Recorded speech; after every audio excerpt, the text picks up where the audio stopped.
धन्यवाद देती हूँ कि एक बार फिर से उसने मुझे खड़ा किया उसका वचन बोलने के लिए, तो मैं खुदा का सर्वप्रथम धन्यवाद देती हूँ। मैं खुदा का सर्वप्रथम धन्यवाद देती हूँ कि उसके नाम की वजह से मैं आज खड़ी हूँ। आइए हम वचन में जाने से पहले एक छोटी सी दुआ करेंगे। धन्यवाद धन्यवाद धन्यवाद देती हूँ परमेश्वर पिता, धन्यवाद देती हूँ मेरे प्यारे अब्बा। मैं यीशु मसीह के नाम से अपने चरणों के पास आती हूँ। प्रभु, आपने एक बार फिर से अपने नाम के लिए मुझे खड़ा किया, उसके लिए मैं आपका धन्यवाद देती हूँ। मैं आपकी शुक्रगुजारी करती हूँ। परमेश्वर, वचन बोलने के लिए लगने वाली शक्ति, सामर्थ्य, धैर्य आप मुझे प्रदान कीजिए, प्रार्थना करती हूँ। और जितने लोग सुनने के लिए आए हैं, मैं उनके लिए प्रार्थना करती हूँ। प्रभु, इनके बुद्धि को, इनके दिलों के आप स्पर्श कीजिए, प्रार्थना करती हूँ। और आज का कलाम दाऊद की तरह अपने हृदय में रख छोड़े, आप ऐसा होने दीजिए। मुझे बोलने के लिए शक्ति, सामर्थ्य, धैर्य दीजिए प्रभु, और मैं आपका वचन अच्छे से समझाऊँ, इस प्रकार का अनुग्रह मुझे दीजिए। मैं नहीं तो आपका आत्मा मेरे द्वारा बोले, आप ऐसा होने दीजिए, प्रार्थना करती हूँ।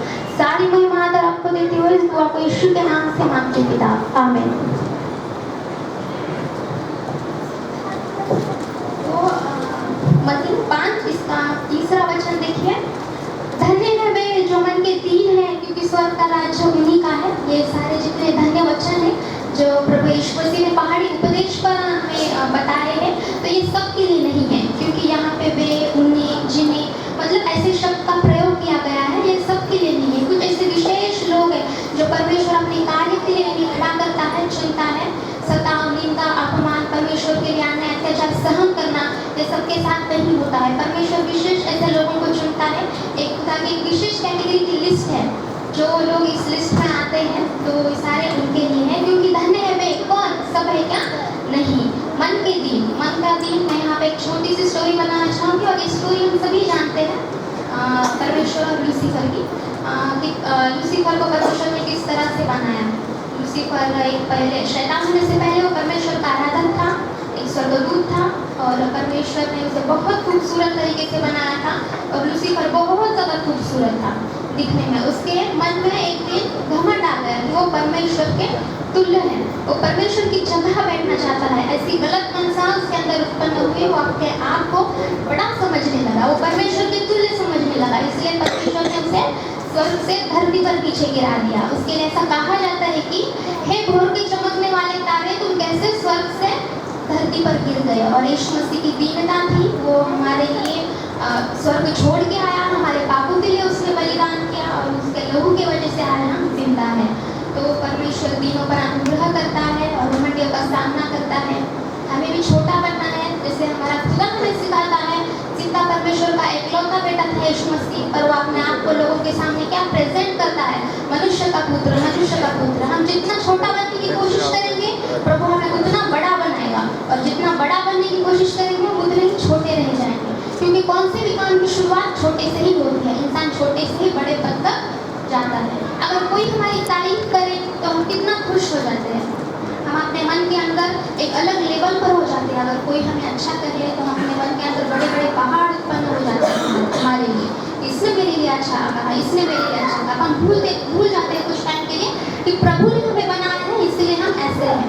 मैं कर सकता हूँ, मैं ही कर सकता हूँ, ये घमंड है।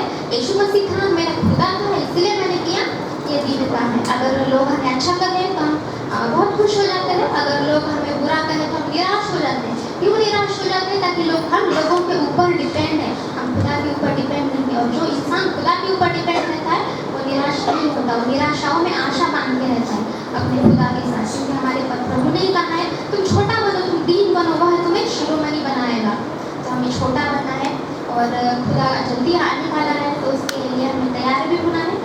और यूहन्ना बपतिस्मा देता इसलिए कहते हैं कि प्रभु का मार्ग तैयार करो, उसकी सड़कें सीधी करो। इसका अर्थ है कि वो हमारे भीतरी मन के विषय में बात करते हैं कि तुम्हारे मन में अपने लिए जो बड़े बड़े पहाड़ हैं, तुम अपने आप के लिए जो ऊंचे लेवल पे सोचते हो, इसे छोटा करो। क्योंकि कोई पहाड़ के ऊपर नहीं चल सकता, पर अगर सीधा मार्ग रहा तो हम चल सकते हैं सीधे मार्ग पर। इसलिए यीशु मसीह यूहन्ना बपतिस्मा वाला बोलते हैं कि प्रभु का मार्ग तैयार करो, उसकी सड़कें सीधी करो। जो अपने मन के अंदर हम ऊंचे ऊंचे पहाड़ बनाते हैं, उनके लिए उसे छोटा करना है, नीचा करना है, ताकि खुदा हमारे अंदर होकर चले, और वो मतलब हम उसे प्रेजेंट करें, उसके स्वभाव को प्रेजेंट करें। मत्ती कोई निकाले मत, सिर्फ नोट करते रहिए, क्योंकि निकालने पर हमारा ध्यान इधर उधर भटक जाता है, मिलता नहीं है वचन।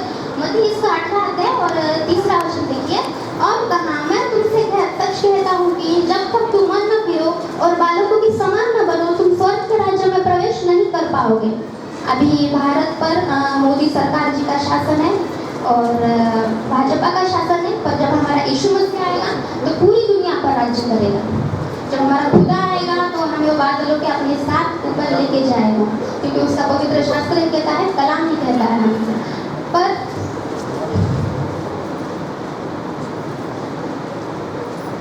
अगर हम छोटे छोटे बच्चों को देखें, छोटे छोटे जो बच्चे होते हैं, तो बहुत से उदाहरण है जो प्रभु ने हमें बच्चों के ऊपर डाल के बताए हैं, हमें सिखाए हैं। जो छोटे छोटे बच्चे रहते हैं उनके अंदर कोई मिसअंडरस्टैंडिंग हो गई, समझिए कुछ छोटे बच्चों का ग्रुप है और वो खेल रहा है, कुछ मिसअंडरस्टैंडिंग की वजह से उनके अंदर झगड़ा हो जाता है। बच्चों के झगड़ों में पेरेंट्स आके लड़ाई करते हैं और ये बुरे हो जाते हैं। अगर हम बच्चों को देखें फिर उसी जगह पे आके ठीक से खेलने लगेंगे। क्यों खेलने लगेंगे? ताकि उनके अंदर ना कोई जलन रहता है, ना कोई ईर्ष्या, ना कोई फकर, वो बहुत जल्दी मन फिराना जानते हैं। वैसे ही जिंदगी में एक ही बात लेके पूरी जिंदगी नहीं चलती। कुछ बातें हमारी जिंदगी में ऐसे होती है जो हमें छोड़ना नहीं पड़ता है और आगे भी बढ़ना पड़ता है। एक ही बात लेके हम नहीं बैठ सकते, हमें वचन को पकड़े रखना है और सारी बातों को छोड़ देना है और आगे बढ़ना है। तो इसीलिए प्रभु ने कहा कि बच्चों के समान बनो, इनके समान मन फिराओ। जैसे बच्चे अपने मन में किसी के लिए कोई कपट नहीं रखते, कुछ नहीं रखते, तो हमें उस प्रकार से बनना है।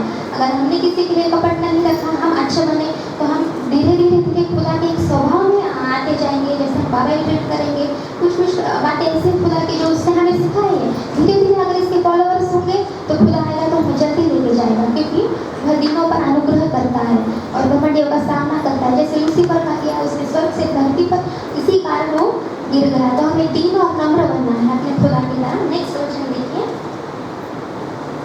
धन्य है वे जो शोक करते हैं, क्योंकि वे शांति पाएंगे।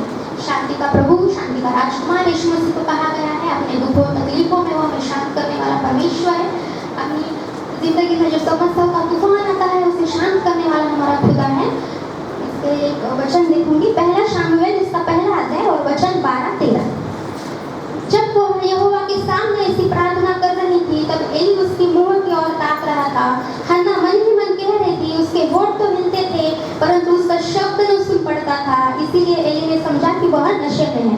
तो हन्ना किस प्रकार से रोती थी, अपने प्रॉब्लम को परमेश्वर को किस तरह से प्रेजेंट करती थी, कैसे रोती थी वो। अगर हम देखें, इंसान बहुत ज़्यादा दुखी रहता है, बहुत ज़्यादा उसका मन टूटा हुआ, बिखरा हुआ रहता है, तो कुछ कहने की ज़रूरत नहीं पड़ती, आंसू अपने आप निकलते हैं। क्यों निकलते हैं? ताकि हम बहुत ज़्यादा दुखी है।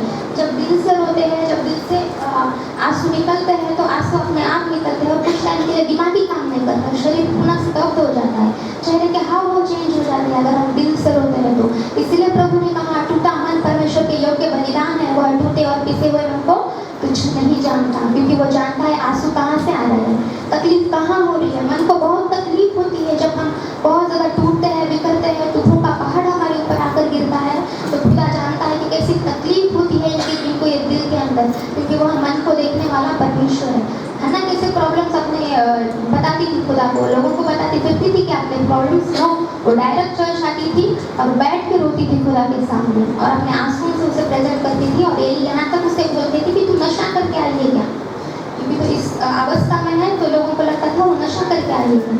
उसके अंदर बहुत सुंदर बात थी कि वो अपने प्रॉब्लम्स लोगों को बताते हुए ना फिर के डायरेक्ट परमेश्वर के साथ वो कनेक्शन बनाना जानती थी। और जिस प्रकार से हन्ना ने शोक किया प्रभु के सामने, उस प्रकार से परमेश्वर ने उसे शांति दी। एक बेटा देके उसे ब्लेस्ड किया, आशीषित किया, शांत किया। हमें भी ऐसे अपने दुखों में, अपने तकलीफों में अपने प्रभु को पुकारना चाहिए ताकि वो हमें शांत करे। दुनियादारी में रहेंगे, संसार में रहेंगे, संसार के रिलेशनशिप में रहेंगे, हमेशा डिस्टर्ब हो गए, हमेशा डिस्टर्ब होकर निराशाओं का सामना करना पड़ेगा। अगर खुदा में रहेंगे तो हमें शांत देगा। वो किस प्रकार की शांति देता है? जैसे माता अपने पुत्र को शांति देती है, वैसे ही मैं तुम्हें शांति दूंगा, ऐसा उसका वचन कहता है।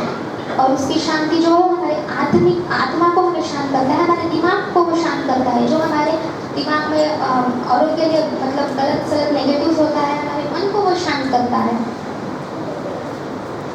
फ्राइडे आया तो हम एक दिन रोते हैं कि खुदा ने मेरे लिए जान दी, खुदा ने मेरे लिए ये किया वो किया। तो हम गुड फ्राइडे के एक ही दिन खुदा को याद करके रोते हैं और बाकी के दिन और बाकी के महीने अपने हिसाब से जीते हैं, हंसते खेलते रहते हैं। फिर नेक्स्ट डे ही नेक्स्ट फ्राइडे को ही हमें खुदा याद आता है। तो ऐसा नहीं करना है, रोना है खुदा के लिए। धन्य है वे जो शोक करते हैं, सब क्या नहीं, सब नहीं, जो शोक करते हैं वही शांति पाएंगे। मतलब हमें करना है, अगर भले हम इस कैटेगरी के लिस्ट में ना हो तो हम बन सकते हैं, क्योंकि टाइम है, अभी हमें खुदा ने टाइम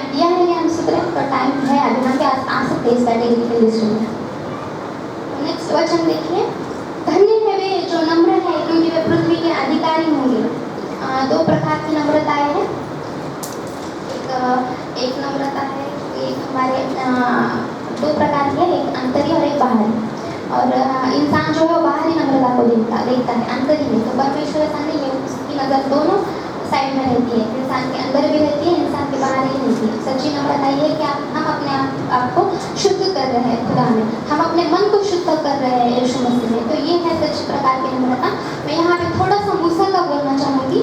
मूसा के बारे में हम सभी जानते हैं कि मूसा और हारून के बारे में। मूसा एक तोतरा बोलता था और उसी का एक भाई था हारून। वो बहुत ज़्यादा एक्टिव था, बोल सकता था, अच्छे से काम कर सकता था, सब कर सकता था। तो मूसा नहीं कर सकता था, वो अटक के बोलता था। फिर भी परमेश्वर ने मूसा ही को क्यों चुना? ताकि वो नम्र स्वभाव का था, इसीलिए परमेश्वर ने मूसा को चुना। क्योंकि धन्य है वे जो नम्र है। तो खुदा ऐसों को बुलाता है, खुदा सबको आवाज़ देता है, पर परमेश्वर की आवाज़ उन्हीं तक पहुँचती है जो इंसान नम्र है। क्योंकि जो इंसान नम्र होता है वो डायरेक्ट परमेश्वर की आवाज़ को सुन सकता है। वहाँ पर हारून था, पर वो सुन पाया है जब परमेश्वर की आवाज़ नहीं। क्यों नहीं? उसके अंदर घमंड था, इसलिए वो खुदा की आवाज़ नहीं सुनता था।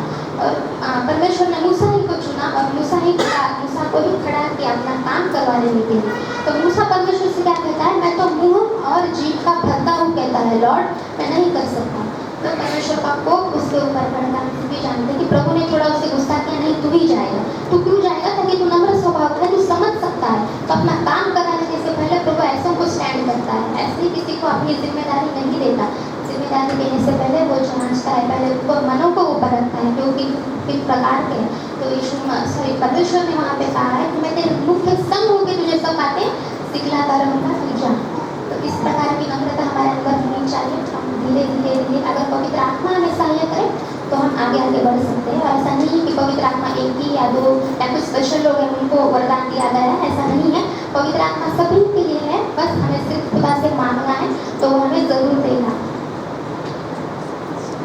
नेक्स्ट वचन देखिए, धन्य है वे जो धर्म के भूखे और पैसे हैं क्योंकि वे तृप्त किए जाएंगे।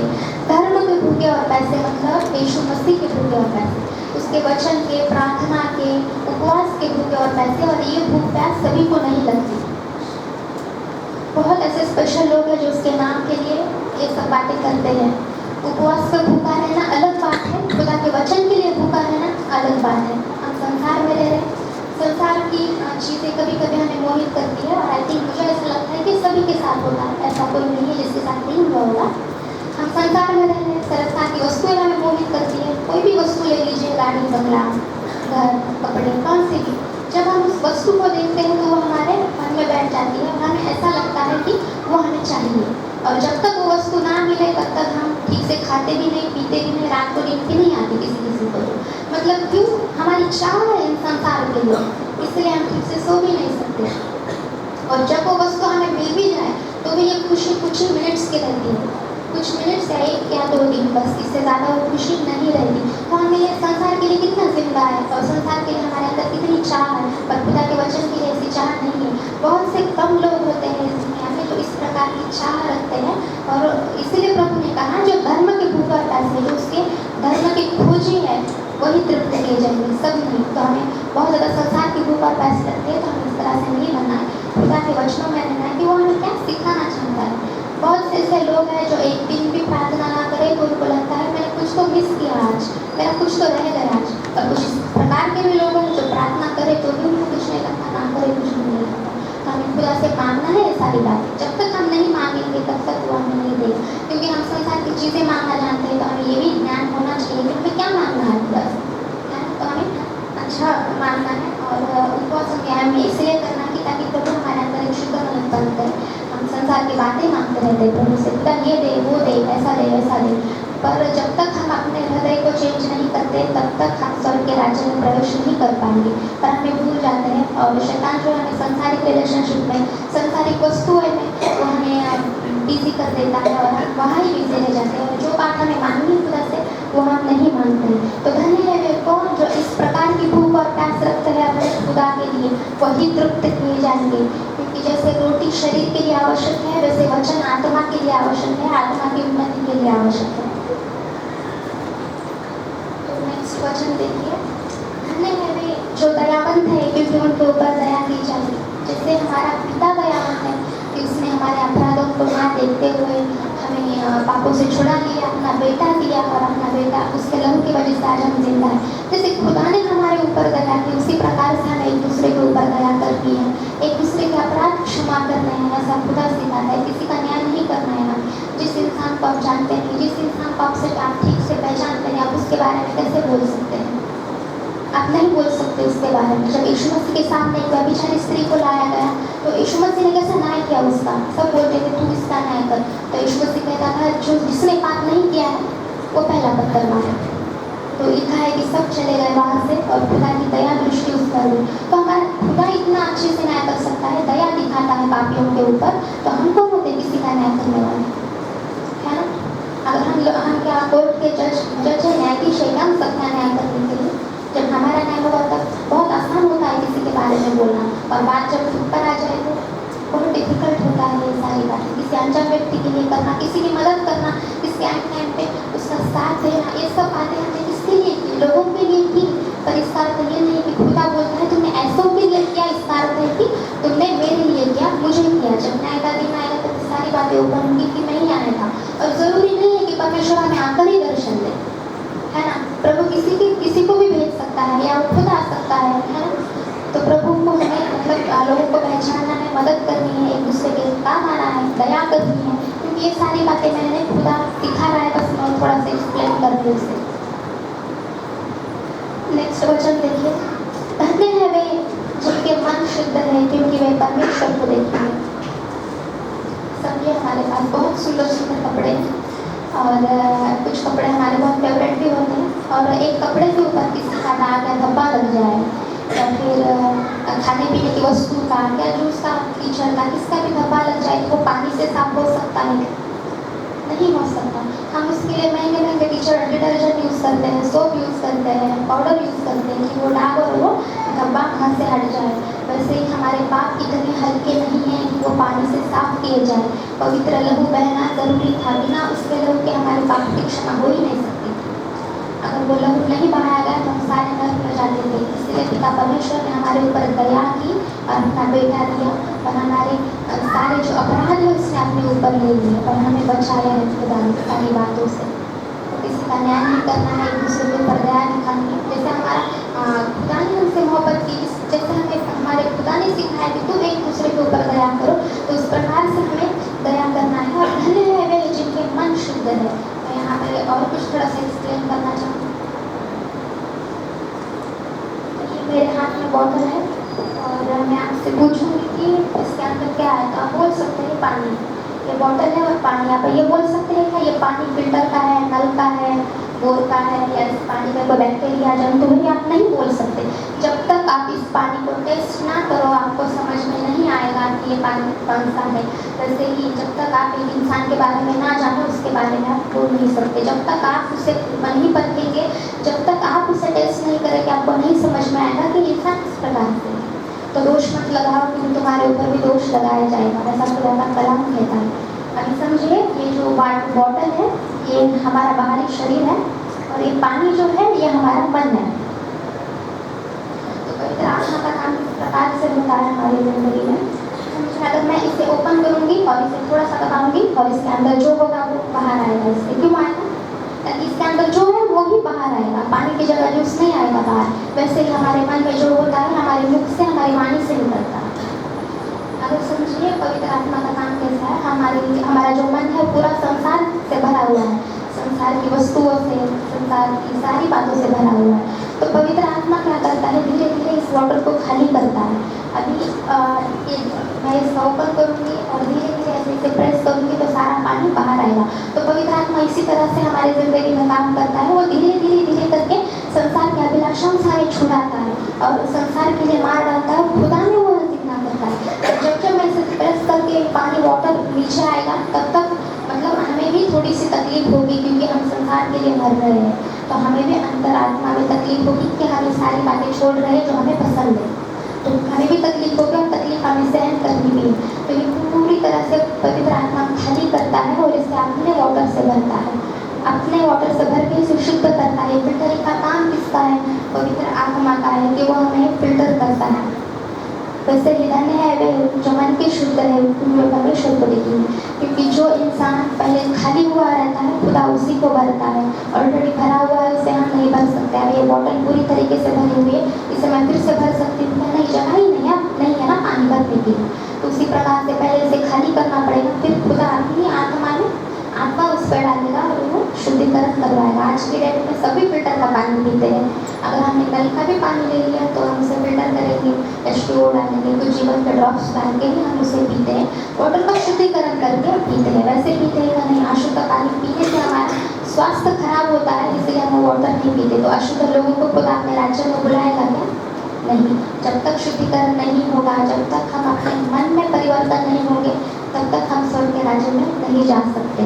तो ये वो लोग हैं जिन्होंने अपने वस्त्र श्वेत करके रखे हैं। ये वो लोग हैं जो अपने हृदय को इन्होंने परिवर्तन किया है, उसके ब्लड में धोया है। तो वही लोग परमेश्वर को देख सकते हैं।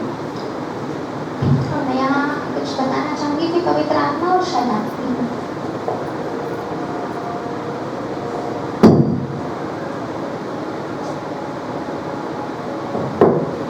पवित्र आत्मा और शैतान जो है वो हमारे दिमाग में कैसे थॉट्स डालता है।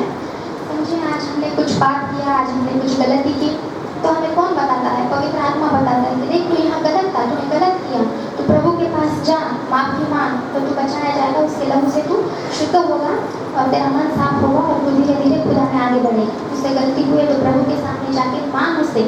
पवित्र आत्मा हमें इस तरह से गाइड करता है। तो शैतान क्या बोलता है? शैतान थॉट्स डालता है हमें, सिर्फ हमें उसे पहचानना है कि वो कहाँ से आ रहे हैं। तो शैतान बोलता है तू क्या अकेला है क्या? दुनिया में सभी पापी है, सभी ने कुछ ना कुछ पाप किया है।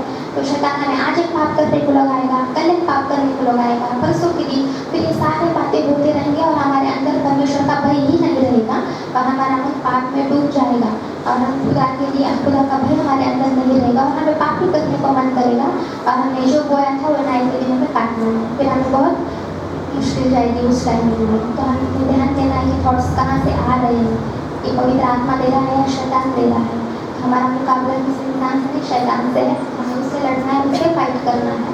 और प्रभुता पवित्र आत्मा की होनी चाहिए अपने मन के अंदर कि ये कहाँ से आ रहा है। पवित्र आत्मा हमें हमेशा हमारी गलतियाँ बताता रहेगा और हमें सुधरने का अवसर देगा, पर शैतान ये सुधरने नहीं देता हमको। संसारिक बातों में, संसार की सारी वस्तुओं में वो हमें बिजी करता है। नेक्स्ट क्वेश्चन देखिए, धन्य है वे जो मेल करवाने वाले हैं, क्योंकि वे परमेश्वर के पुत्र कहलाएंगे। मेल करवाने वाले जो परमेश्वर के बच्चे होते हैं, परमेश्वर के दास होते हैं, वो हमेशा जोड़ने की बात करते हैं, तोड़ने की बात नहीं करते हैं। क्योंकि जहाँ खुदा का सेवक रहता है हमेशा रिश्तों को जोड़े रखता है, तो चाहे संसारिक हो या फिर कोई और हमारे रिश्ते हो, हमारे पारिवारिक रिश्ते हो, तो जोड़ने की बात करता है। तो हमें मेल मिलाप से रहना है, मेल मिलाप करवाना है, जिसे खुदा पता नहीं है। ऐसे लोग जो अंधेरे में बैठे हैं, ऐसे लोगों को खुदा के बारे में बताना है और जिनका परमेश्वर की पहचान ऐसे लोगों को करनी है। और जो कलाम सुन के आ रहे हैं वो धन्य है, और जो नहीं सुनते उसे हमें छोड़ देना है। हम 2 बारी बता सकते हैं, 3 बारी, 4 बारी, हम घड़ी घड़ी नहीं बता सकते, क्योंकि ये वचन जो है पवित्र और रोटी कहा गया है। ऐसे ही कुत्तों के सामने हम नहीं डालते। जो सुन के आ रहे हैं खुदा की मदद से वो ब्लेस्ड होंगे, जो नहीं सुन रहे उनको अपने हाल पर छोड़ दीजिए और उनके लिए सिर्फ प्रार्थना कीजिए कि लॉर्ड ये खुदा में आए और आपकी इच्छा है तो ये ज़रूर आएंगे। तो हमें इस प्रकार की प्रार्थना करनी है, मेल मिलाप के साथ रहना है, मेल करवाने वाले को होना है, तोड़ने वाले में खुदा के वचनों का प्रसार और प्रचार करना है। लोगों का प्रसार थोड़ा सा कम करना है अपने जीवन में, वचन का प्रसार करना है। तो वचन का प्रसार करते रहेंगे तो हम और आगे आगे नई नई बातें सिखाएगा खुदा। अगर लोगों का प्रसार करते रहेंगे तो हम नहीं सुधर पाएंगे और शैतान हमें यही करने को उकसाता रहेगा। और हम किसी की सोच को नहीं बदल सकते। अगर कोई नहीं सुनता है सो के खुदा के हवाले कर दोगे, क्योंकि हम सुधरो होते हैं। कुछ ऐसे भी व्यक्ति होते हैं जो नहीं सुधरते हैं, तो उनके लिए सिर्फ प्रार्थना कर सकते हैं, क्योंकि हर एक की सोच सेम होती है ऐसा नहीं है। परमेश्वर ने बनाते टाइम ही हमें इतना डिफरेंट तरीके से बनाया है। हमारे फिंगरप्रिंट्स ही मैच नहीं होते एक दूसरे से, है ना। तो हमारे दिमाग मैच हो सकते हैं, किसी की सोच मैच हो सकती है क्या? नहीं। तो हमें उनसे बात विवाद करते नहीं बैठना है सारी बातों के लिए। तो कुछ बातें हैं जो हमें प्रेयर से हम उन्हें सुधार सकते हैं। प्रार्थना में ऐसी पावर है कि वो हर एक इंसान को बदल सकता है। वचन में ऐसी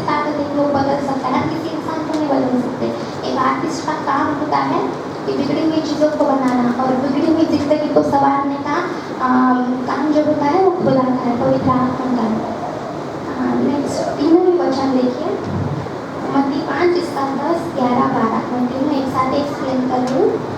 धन्य है वे जो धर्म के कारण सताए जाते हैं, क्योंकि स्वर्ग का राज्य उन्हीं का है। धन्य हो तुम जब मनुष्य मेरे कारण तुम्हारी निंदा करे और सताए और झूठ बोल बोल कर तुम्हारे विरोध में सब प्रकार की बुरी बात कहे, तब आनंदित और मगन होना, क्योंकि तुम्हारे लिए स्वर्ग में बड़ा फल है। इसीलिए कि उन्होंने उन भविष्यवक्ताओं को जो तुमसे पहले थे इसी रीति से सताया था। हर एक विश्वास की परीक्षा होती है और हर एक विश्वासी को परीक्षाओं से तो जाना ही पड़ता है। और क्योंकि खुदा का कलाम ही कहता है कि खुदा जिसे पुत्र बनाता है उसे कोड़े भी लगाता है और उसकी ताड़ना भी करता है। आप इब्रानियों में पढ़ के देखिए ये सारी जो बातें हैं वो खुदा ही करता है। प्रॉब्लम्स दो प्रकार की होती है, एक हम खुद उत्पन्न करते हैं और एक परमेश्वर देता है। और जो प्रॉब्लम्स हम उत्पन्न करते हैं वो हमें पता भी होता है कि ये मेरी वजह से उत्पन्न हुई, और जो प्रॉब्लम्स खुदा देता है तो वो आपको स्टैंड भी करेगा, आपको अनुग्रह देगा, आपको आगे बढ़ने के लिए शक्ति सामर्थ्य भी देगा। ऐसा नहीं है कि हमें विश्वासी है, हमने विश्वास किया तो हमें प्रभु के नाम के लिए मारे डाले, ऐसा नहीं है। जिनके लेवल खुदा में बहुत हाई है, जो हाई लेवल पर पहुंच गए हैं परमेश्वर के विश्वास में, तो उनके साथ ऐसी परीक्षाएं होती हैं। प्रभु जब किसी को तैयार करता है तो वो पहले मन को भाव देता है, पहले आत्मा में उसे तैयार करता है, मन पे मजबूत करता है, मन में शक्तिशाली बनाता है उस इंसान को।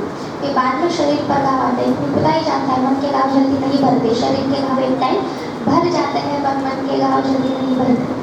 तो इसीलिए प्रभु मन में मजबूत करता है, आत्मा में मजबूत करता है, उनको निंदा सहनी पड़ती है, अपने खिलाफ कुछ बातें सहनी पड़ती है, तो ये सारे जो है वो मन को बहुत तकलीफ होती है उस टाइमिंग में। तो हमें पहले प्रभु मन में सिखाएगा और मन में मजबूत करेगा, आत्मा में मजबूत करके आगे बढ़ने के लिए सहायता और मदद करेगा। और ऐसा नहीं है कि हर एक विश्वासी की परीक्षा होती है, और अब ऐसा बोल नहीं सकते कि मैं विश्वासी हूँ, मेरी जिंदगी में विरोधी नहीं है, नेगेटिव पीपल्स नहीं है। बिना नेगेटिव पीपल्स के, बिना विरोधी के हम स्टैंड हो ही नहीं सकते।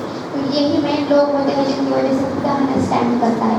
हम विश्वासी है, अगर हमारे जिंदगी में विरोधी नहीं है तो मानिए खुदा से, क्योंकि ये ब्लेसिंग है खुदा की जो हमें सताया जाना है, सबके साथ नहीं होता। धन्य है वे जो धर्म के कारण सताए जाते हैं, तो हमें ब्लेसिंग समझ के इसे सहना है। कुछ बातें होती है जिंदगी में कि हमें खुदा दे रहा है, क्योंकि आप वेरी स्पेशल लोग हैं, वेरी स्पेशल कैंडिडेट है परमेश्वर के, जिसने हमें चुना है इन सारी बातों के लिए। ऐसा नहीं है कि सहना है मतलब पहले मन में मजबूत करेगा खुदा, फिर बाद में शायद पर उनसे बढ़ा देगा। जैसे जैसे हमारा लेवल बढ़ता जाएगा वैसे वैसे हमारे साथ परीक्षाएं होती रहेंगी, क्योंकि हमारे सहन शक्ति के बाहर खुदा हमारी परीक्षाएं नहीं लेता है, हमें भी पता है। तो हमारे अंदर जितनी सहन करने की शक्ति है, कैपेसिटी है खुदा, उसी तरीके से हमारी परीक्षाएं लगा, हमें स्थिर भी रहना है उन परीक्षाओं में। और आप ऐसा बोल नहीं सकते कि विश्वास में मेरे लिए नेगेटिव पीपल्स नहीं, तो मानिए खुदा से, क्योंकि ये बहुत बड़ी आशीष है। धन्य है जो धर्म के कारण सताए जाते हैं, ऐसा कहा है, स्वर्ग का राज्य उन्हीं का है।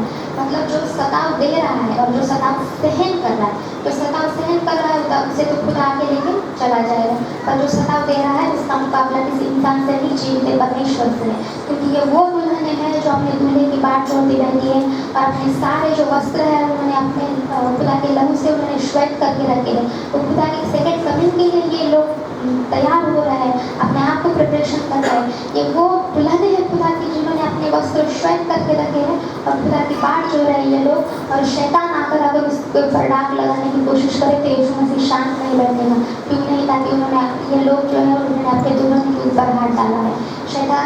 शैतान का सामना यीशु मसीह से, अगर हम उसके बच्चों को सता रहे हैं, अगर खुदा के दुल्हन के ऊपर किसने डाक लगाने की कोशिश की तो खुदा शांत नहीं बैठेगा, क्योंकि वह शांति का भी परमेश्वर है और वह गुस्सा करने वाला भी परमेश्वर है। तो किसी को सताने से पहले, किसी को अपराधी देने से पहले उसकी जांच पड़ताल कीजिए। जब तक सत्य आपको नहीं पता होता है आप कैसे किसी को अपराधी बोल के बोल सकते हैं, क्या तो नहीं।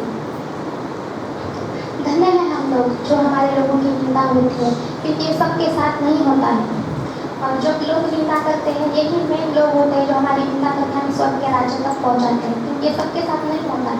जब तक निंदा नहीं होगी तब तक हम कैसे जाएंगे स्वर्ग के राज्य, तो वही जरूरी है, खुदा ही कहता है। क्योंकि उन भविष्यवक्ताओं को जो तुमसे पहले थे ऐसे ही सताया है, मतलब जो खुदा के बच्चे थे, उनके दास थे, जो प्रसारक थे, प्रचारक थे, उनको वैसे इसी प्रकार से सताया गया था। तो हमें हमारे ज़िंदगी में ये सताव होना ज़रूरी है, इसलिए ब्लेस्ड है। जहाँ दाऊद था वहाँ शाऊल है, जहाँ यीशु मसीह थे वहाँ फरीसी होंगे, और जहाँ हम हैं वहाँ विरोधी पीपल्स रहेंगे। तो हमें सदा सहन करना है, आगे बढ़ना है।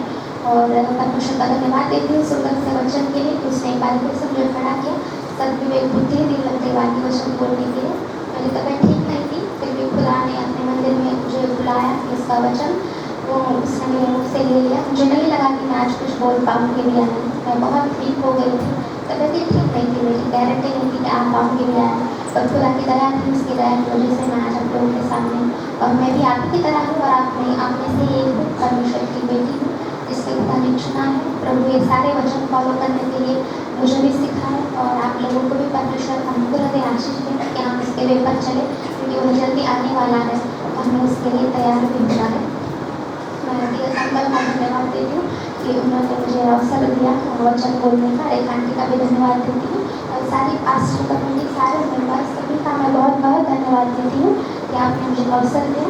उसके लिए थैंक यू सो मच। आइए हम एक छोटी सी दुआ करेंगे। धन्यवाद धन्यवाद धन्यवाद देती हूँ परमेश्वर पिता, धन्यवाद देती हूँ मेरे अब्बा, मेरे जीवित है परमेश्वर, मेरे महानुकारी परमेश्वर। मैं आपका धन्यवाद देती हूँ एक बार फिर से आपने मुझे खड़ा किया वचन बोलने के लिए, और मैंने आपका वचन का जो बीज डाला है प्रभु, इसके फल आने के लिए सहायता और मदद कीजिए, प्रार्थना करते प्रभु। और सबके दिमाग में ये वचन रहने के लिए आप मदद कीजिए, शैतान आके इसे चोरी न कर पाए प्रभु, पर हम आपका वचन अपने हृदय में रख छोड़े, हमें सामने पीछे प्रार्थना करते हैं। सारे महिमा अगर आपको देती हूँ, और सभी लोगों के आपका हाथ में देती हूँ, सहायता और मदद कीजिए।